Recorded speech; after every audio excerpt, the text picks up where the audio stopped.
Rakan penyampai di Angkasa Puri. Salam sejahtera dan salam satu Malaysia.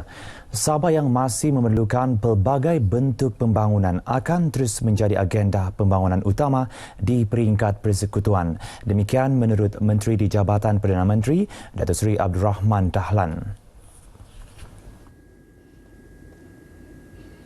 Datuk Abdul Rahman yang juga Menteri bertanggungjawab bagi Unit Perancang Ekonomi EPU berkata, keutamaan terhadap pembangunan Sabah adalah demi memastikan rakyat di negeri ini turut menikmati hasil pembangunan negara. Saya akan melihat agenda Sabah sebagai agenda yang penting dalam negara kita sebab Sabah masih memerlukan banyak pembangunan dan saya mendapat banyak nasihat daripada Yang Amat Berhormat Perdana Menteri dan juga Yang Amat Berhormat Ketua Menteri untuk melihat agenda mana yang penting untuk negeri Sabah. Datuk Abdul Rahman dan isteri Datin Sri Nur Azlina Tan Sri Awang Had ditemui media dalam majlis rumah terbuka Aidilfitri di kediamannya di Kota Kinabalu. Majlis yang dihadiri lebih 4,000 pengunjung ini turut dihadiri Yang di-Pertua Negeri Sabah Tun Dr. Haji Johar Datuk Haji Mahiruddin beserta isteri Tuan Hajah Nuridah Tan Sri RM Jasni dan Ketua Menteri Datuk Seri Panglima Haji Musa Haji Aman serta isteri Datin Hajah Faridah Haji Tusin. Penangkapan 5 suspek kes pecah kedai Upper Star Cafe di Plaza 333 Penampang dalam tempoh 2 jam selepas polis menerima laporan kes membuktikan kecakapan polis dalam melaksanakan tugas lebih-lebih lagi pada musim perayaan. Tangkapan turut disusuli rampasan 3 unit televisyen dan wang tunai lebih RM72,000. Dalam sidang media di Ibu Pejabat Polis Daerah IPD Penampang, Pesuruhjaya Polis Sabah, Datuk Ramlidin berkata, kesemua suspek termasuk 2 wanita merupakan warga tempatan. 4 daripadanya merupakan pekerja kedai terbabit, manakala seorang lagi bekas pekerja yang baru berhenti kerja 25 Jun lalu. Siasatan lanjut yang kita buat didapati bahawa bukan hanya TV saja yang dicuri, tetapi termasuklah wang tunai berjumlah RM72,000 lebih RM72,096.70 to be exact. Jadi semua barang-barang kes ini telah ditemui kembali bersama-sama dengan TV, 3 buah TV tadi. Menurut Datuk Ramli, wang tunai tersebut dirampas di rumah bekas pekerja kedai terbabit. Turut dirampas 3 unit televisyen, 3 anak kunci, 1 beg galas dan sehelai seluar.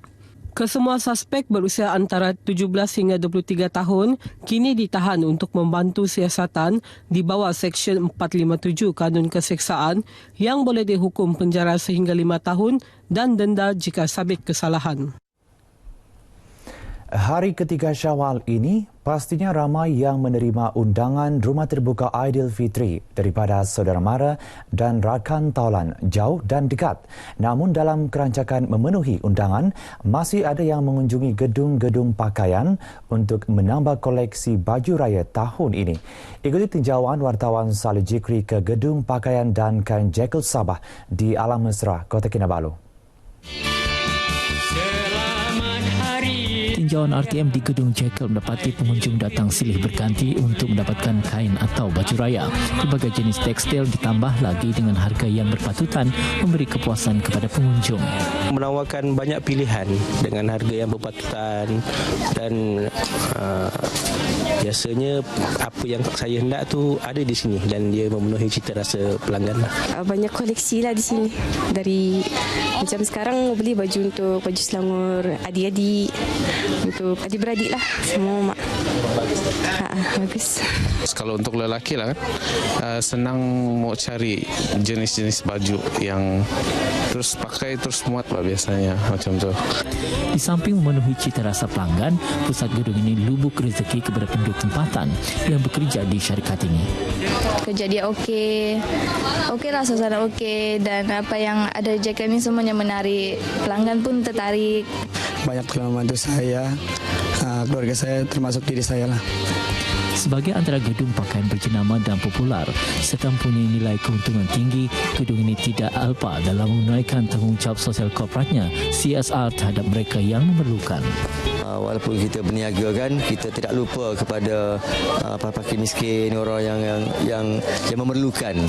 InsyaAllah kalau perniagaan kita maju, kita akan lebihkan lagi memberi sumbangan. Syarikat Jekyll beroperasi di Sabah pada Januari 2009 dan bakal membuka cawangan di beberapa daerah di negeri ini. Dalam kegembiraan merayakan Aidilfitri, mereka yang kurang bernasib baik tidak dilupakan untuk sama-sama Aidilfitri itu diraikan tanpa mengira miskin dan kaya. Saya Jikri bersama juru kamera Nur Hisham Ismail untuk Berita TV1. Kami di Jekyll mengucapkan selamat Hari Raya Aidilfitri. Jekyll barulah raya. Sekian berita dari Sabah petang ini. Kembali kepada rakan penyampai di Angkasa Puri. Silakan.